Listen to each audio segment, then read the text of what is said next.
شۆفێرانی ستاندەر سڵاوتان لێبێت نەهرۆجەرجی سموستاندەر نیوستان پێشکەش دەکەم بۆ دەستپێکیش وەک هەمیشە ناونیشانەکان. ئەمڕۆ هەولێر ڕۆژێکی پڕ لە خۆپیشاندان و دەربڕینی ناڕزایەتی بە داواکاری جیاواز بەڕێکرد. جوڵە سەربازیەکانی سوپای عێراق لە سنووری هەرێمی کوردستان حکوومەتی هەرێمی دووچاری شڵەژان کردووە.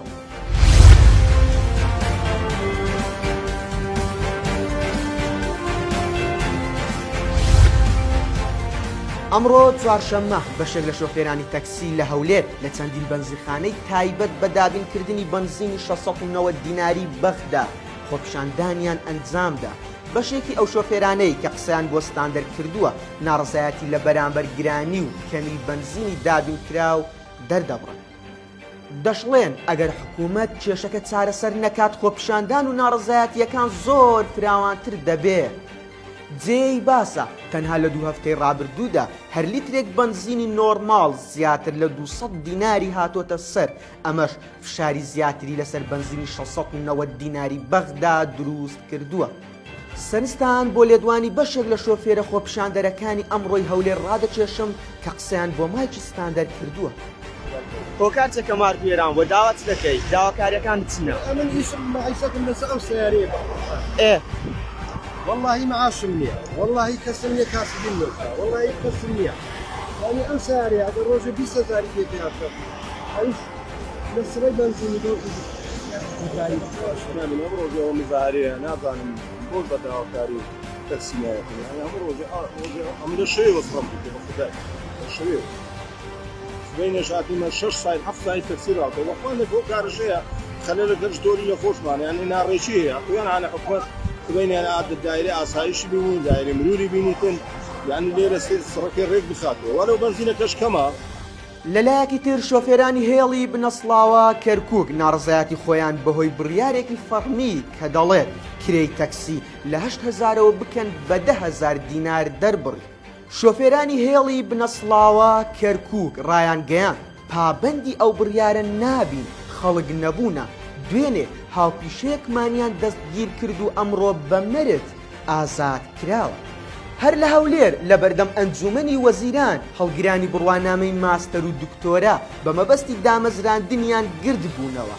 لە کۆنفرانسێکی ڕۆژنامەوانیدا ڕایان گەیان ئێمە لە دەرەوەی وڵات و لە ناوەش لە زاخۆ تا خانەقین لە ساڵی 2013ەوە تاکو 2020 لەسەر ئەرکی خۆمان و خێزانەکانمان بڕوانامەمان بەدەست هێناوە.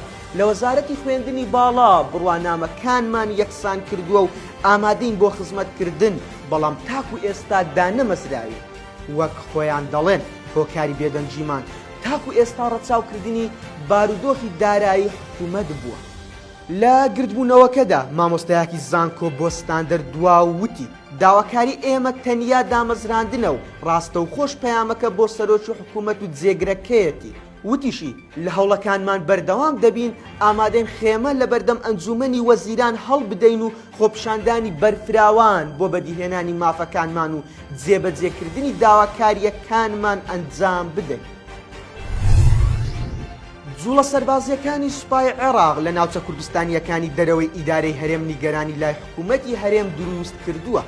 سەرچاوەیەکی ئاگدار بە ستاندەری ڕاگەیان سوپای عێراق بە ئاراستەی کێڵگە نەوتیەکان بە تایبەت خورمەڵا هەندێک جموجۆڵی سەربازی دەست پێ کردووە.